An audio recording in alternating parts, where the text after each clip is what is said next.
మీరు ఒక ప్రసంగంలో అంటే చాలాసార్లు చెప్పారు మీ యొక్క జీవితంలో కలిగిన అనుభవాన్ని. ప్రార్థించినప్పుడు మీకు ఏకాగ్రత కుదరలేదు ఆరంభంలో, తర్వాత కొద్ది రోజులు ప్రయత్నించినప్పుడు ఏకాగ్రత కుదిరింది అని.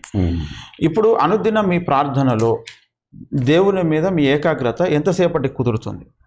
ఇప్పుడు వెంటనే. అది ప్రారంభ దశలో సాధన చేసేటప్పుడు కొన్ని రోజులు పట్టింది. ఇప్పుడు మహా అయితే ఒక 1/2 నిమిషం అంత లోపల మళ్ళీ కాన్సన్ట్రేషన్ వచ్చేస్తుంది. ఓకే. ఇప్పుడు ఏకాగ్రత కుదిరింది అనే ఒక కన్ఫర్మేషన్ ఎట్లా? ఇంకా డిస్టర్బెన్స్ ఉండదు, మనసు అటు ఇటు పోదు, ఆయన మీదనే